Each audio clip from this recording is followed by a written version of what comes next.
বিসমিল্লাহির রহমানির রহিম নাহমাদুহু ওয়া নাসাল্লি আলা রাসূলিহিল করিম আম্মা বাদ। দেশ উপবাসে যে যেখানে আমাকে শুনবেন সবাইকে সালাম, শুভেচ্ছা ও অভিনন্দন। আমি আজ কথা বলবো আরাকানের রোহিঙ্গাদের নিয়ে।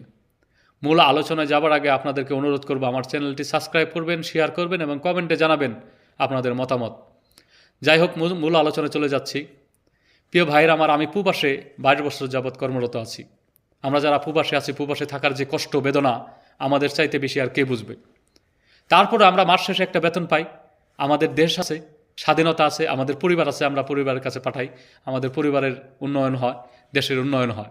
কিন্তু আরাকানের রোহিঙ্গাদের, তাদের দেশ থেকে তাদেরকে গণহত্যা করা হয়েছে, তাড়িয়ে দেওয়া হয়েছে, দেশ থেকে বাধ্য করা হয়েছে, ধর্ষণ করা হয়েছে, নির্যাতন করা হয়েছে, তাদের বাড়িঘর জ্বালিয়ে দেওয়া হয়েছে। আমাদের দেশে তারা আশ্রয় নিয়েছে, আমরা তাদেরকে আশ্রয় দিয়েছি, আমরা মহৎ একটি কাজ করেছি। এখানে কিন্তু আমাদের দায়িত্ব শেষ হয়ে যায়নি কলেমের ভাইয়ের আমার।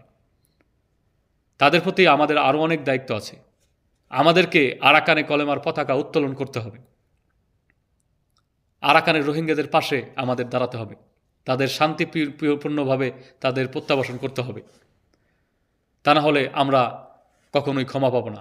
দেখেন, যে জাতিকে আল্লাহ যে বেশি ভালোবাসেন তাদেরকে বেশি কষ্ট দিয়ে আল্লাহ রব্বুল আলামিন পরীক্ষা করেন। তো আরাকানের রোহিঙ্গাদেরকে আল্লাহ রব্বুল আলামিন অনেক ভালোবাসেন, তাই তাদের আজ এই দুর্দশা। এই দুর্দশা একদিন তাদের থাকবে না। কোনো জাতিকে যদি কেউ ধ্বংস করতে চায়, সে হোক মুসলিম, বৌদ্ধ, খ্রিস্টান, হিন্দু, কেউ কখনো এই কাজে সফল হবে না। কারণ এই সৃষ্টি আল্লাহর, আল্লাহ হেফাজত করবেন। কিন্তু আমাদের দায়িত্ব যেটা, আমরা যদি আমাদের দায়িত্ব পালন না করি তাহলে আমরা নিজেরা গুনাহগার হব। 360 জন মানুষ নিয়ে এসে যদি শাহজালাল রহমতুল্লাহ আলাই বাংলার মাটিতে কলেমার পতাকা উত্তোলন করতে পারেন,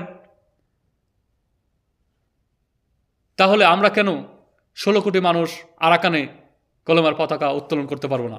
তাদের ভূমি তাদেরকে ফিরিয়ে দিতে পারবো না? প্রিয় ভাইয়েরা আমার, আমাদের যে দায়িত্ব আমাদের অবশ্যই পালন করতে হবে। আপনারা জানেন, কিছুদিন আগে মার্চ ফর গাজা একটি লং মার্চ হয়ে গেছে, কিন্তু দুঃখের বিষয় হলো কোনো ওলামা মার্চ ফর আরাকান করলো না।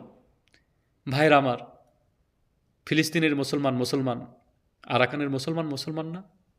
তাদের কলেমা কি আলাদা? তাদের আল্লাহ কি আলাদা? তাদের নবী কি আলাদা? এরা দেখেন মার্চ ফর গাজা করে, মার্চ ফর আরাকান করেন। আল্লাহ রব্বুল আলামিন জিবরাইল আমিন আলাইহিসসালামকে দিয়ে নবী সাল্লাল্লাহু আলাইহি সাল্লামকে পয়গম পাঠিয়েছেন, আল্লাহ ফিজার। তা আল্লাহ নবী বুঝেনি, আবারও বলছেন আল্লাহ ফিজার, আল্লাহ নবী বুঝেনি, আবারও আল্লাহ ফিজার বলেছেন।